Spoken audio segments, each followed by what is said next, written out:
for them to help. We're able to bring in more instructors, which has been a problem. So all of these things coming together with trying to keep the controllers who are at the age of retirement, keep them from retiring. We're going to give them a 20% upfront cash bonus if they don't retire. They stay and they work for us. America needs them to stay on the job. So if we ask them to stay, let's pay them a little more to stay. But all those things are coming together to bring us to a place where we can have more controllers navigating our airspace. And again, Pete can't. I wish Pete could snap his fingers and make this happen overnight. It can't. It just takes time. But what you need to know is that the plans are in place and we're rolling forward with the structural changes that are going to fundamentally change the way air traffic control in this country works. And I fly a lot. Frank, I think sometimes the FAA hates me because my flights are delayed or canceled all the time. America deserves better. We do deserve better, and there's way too many delays and cancellations. And if it's an equipment problem, so be it. If it's weather, yes, okay. But if it's coming from our system or not having enough controllers, that's unacceptable. And so we're working, and you got to offer some grace because this is a problem that is, decades in the making. It's going to take months, if not years, to get us to full capacity, but we're doing it. And so just stay tuned. You're going to see the results, in the coming year and years. So again, I want to thank you all for having me. Again, I understand how important this tower is. I understand how important this airport is. I understand how important this region is because I come from here. And again, I'm committing that I'm going to work with your leadership, your congressmen, your U.S. senators, who, by the way, I get along with very well, on how we can come together and get a strategy, get a plan, and get the resources to make sure you have a brand new tower at your airport. And so with that, I want to turn it over to your great congressman, who I couldn't ask for a better friend and better ally, better partner.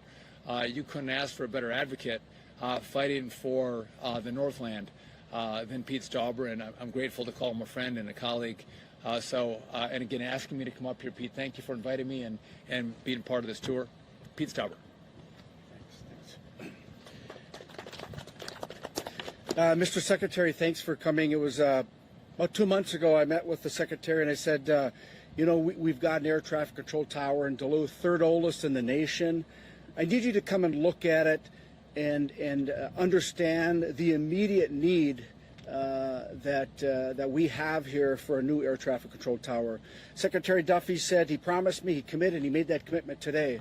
I think that when you saw, Secretary, you saw some of the old technology, the basement area that we know floods, the boiler that is on its last leg. This is important for all of us and for me. Somebody's asked me, how long have you been working on this? I said, since day one after election. It's that important. And we as a region are going to get this done. The Secretary talked about the importance of funding, right? I mean, we had it funded in part of the reconciliation, but the Senate had taken it out.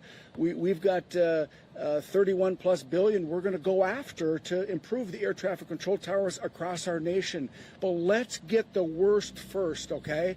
The Secretary understands the 148th Fighter Wing is here. We have commercial aircraft coming and going, general aviation, and of course Cirrus and our helicopters in this area. And we want our controllers to be in the state-of-the-art facilities. And so I think that as we work to get funding for this, I know that Tom Werner has committed that once the final funding is in place, it's going to start. There's going to be zero delays, so that's important. That's why we all have to work together. And I want to specifically talk about Natalie Zalesnikar, the representative from Hermantown, who helped secure millions of dollars of funding for this. She understands the value of this air traffic control tower, the value, the economic value that it brings to our region. And so I want to thank Representative Zalesnikar for leading that in the House down in St. Paul. So our job is to we're committed to the additional funding. We're committed to working with all of our partners. And, you know, the one big, beautiful bill that was passed and signed into law on July 4th, that was a great down payment. Now we're going to continue on with the President's agenda and the Secretary's agenda on making sure that our air traffic control systems, the technology within them, and the workers are the best of the best. We want to, in the United States of America, we want to lead in the gold standard in aviation. We have the people to do it. We have the professionals to do it and the workforce to do it. We just have to work together with the funding. I know not only the airport authority, not only our legislators, not only our Chamber of Commerce in both Hermantown and Duluth, but regionally, we understand the value of these dollars that are going to go increase the technology, increase aviation. For those of you who don't know, general aviation, commercial traffic is up at this airport, especially when the 148th is flying. And we know that air traffic control tower is going to be 100 and some feet higher. The sight lines are going to be better. The air traffic controllers will not lose sight of aircraft, especially the F-16s during their drill weekends and almost on a daily basis. So I couldn't be more proud to be in this fight. We're going to get it done, but it's going to take all of us together. I'm going to do my part in the United States Congress, House of Representatives, to get it done. So with that being said, thank you all for being here, and I want to turn it over to Frank. Thank you.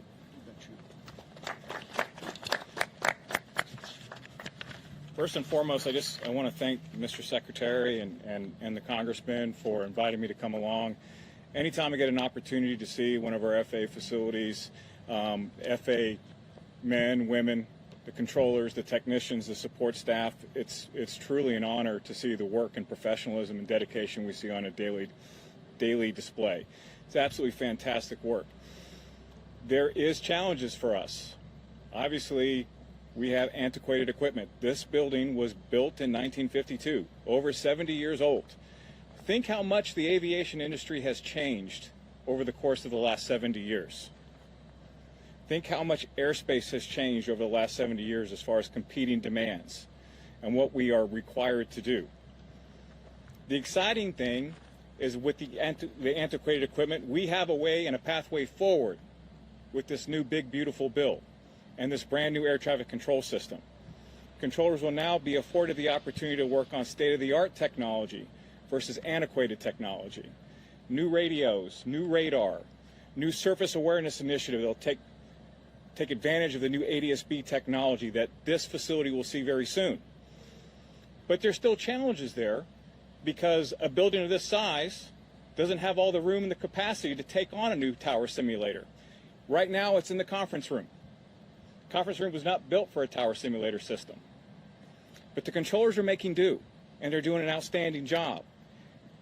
To the Secretary's point, we are over 3,000 controllers short. This facility has 10 bright and talented individuals training on air traffic and have advantage of this new TSS system that's actually seeing reduced training times. Our staffing will get better, but we have to be committed. We have to stay forward with our thinking and make sure we're committed to what we want to do because it's the right thing to do. This facility has saw an uptick in traffic of over 10% in 1 year. This year, the traffic demands continue to grow. They're on pace of breaking 150,000 operations, and they serve not just Delta connections and United connections, but the Air National Guard. Cirrus Factory is here, very important to our gross domestic product and what we do. These controllers, these technicians, they support these endeavors. And we have to continue to make sure they have the very best available funding, equipment, and staffing available to them. And for that, I want to thank the Congressman and the Secretary for making this happen. Yes, it's a challenge, but it's also an exciting opportunity for everyone inside this building, and I, too, am committed to making sure that this comes true. Thank you, sir. Thank you, sir. With that, I'd like to introduce Tom from the Duluth Airport Authority. Good morning, everybody. Thank you for coming. My name is Tom Warner. I'm the Executive Director here at the Duluth Airport Authority, and I want to extend a heartfelt thanks to the Secretary for coming here today, taking time out of his busy schedule, as one of our chief advocates as well, Congressman Stauber, who has been just a champion not only for this airport but for aviation.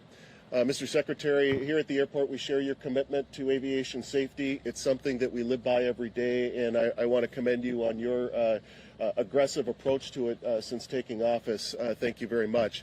Over the last 13 years, we have aggressively approached an infrastructure renewal program, most of it that the public doesn't see on our airfield, but it's incredibly important.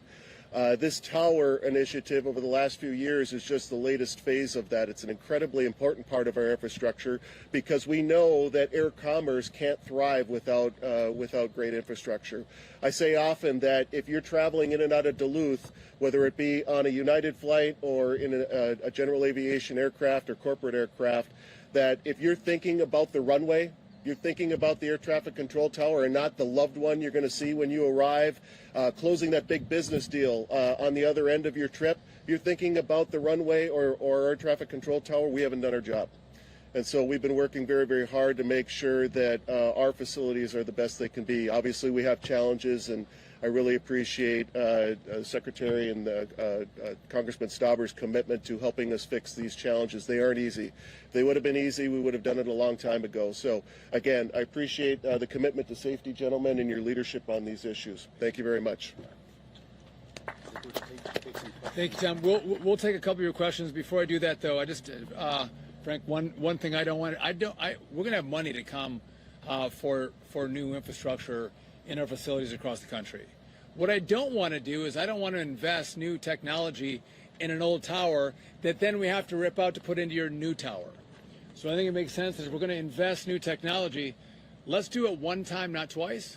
So let's look at what's needed. So in the long run, we're going to save money on this process. That's number one. Number two, I didn't call Pete before I came up today, but knowing that I was going to Duluth and being from Hayward, I just wore a pair of jeans and a pair of boots, and I fit right in. So I'm very happy with my knowledge of our dress code. I was like, I don't want to wear a suit today. So thank you for wearing your jeans, Pete. I'm grateful for that. The last thing I'm going to mention is we're talking aviation, but I just want to let you all know from the Duluth media perspective that I have been made well aware, and I know the bridge very well. I know the Blotnick Bridge all too well. Since I've been a little kid, I've been traveling across that bridge and fully understand the needs of making sure we get that project going. And by the way, bipartisan, both states, Democrats and Republicans working together. It's really helpful too when you know the bridge itself. So we're all working and teaming up together. Just want to make sure I'm giving you guys that piece of information as we're talking about, Duluth and Superior. So with that, if you guys have any questions, we're happy to take them. If you don't have any, that's okay. If you want to talk about the Lumberjack World Championships in Hayward, Wisconsin, a couple of weeks ago it went on, I'll talk to you about that. Anything? I'll ask one. Just you did talk about it a little bit, just the importance of it being from a rural community. But if you just want to talk one more time about the importance of this airport for all the rural communities, not just Duluth. Yeah. So I think that's a great question. So obviously this is important to Duluth, and you guys live with this airport in Duluth. But you have to know that this services northern Wisconsin and northern Minnesota, and the small communities that exist in this part of the country rely on this airport to have especially commercial air travel at their fingertips. And again, if you're driving to Minneapolis or Milwaukee, no matter, depending on where you're at, it doesn't work. So it's critical that the small communities that can't drive that far have access to this airport. And again, we have two airlines that fly in right now. It's great. Maybe we're going to get the third back, Tom. Who knows? But again, you lose an airport, you lose access. And so again, I think it's a special group of people who understand what rural America is about, and especially this part of rural America. And you have a gut knowledge of how important places like this airport are to people's access to travel. But it's an economic driver. I think, Tom, you mentioned people coming in, doing business deals, making investments, or getting out on sales calls. All of that is critical to make sure that we have a vibrant economy. And so it's Duluth, but it's Superior, and it's the broader region that this airport supports. I want to add to that if I can. So you asked about the rural airports.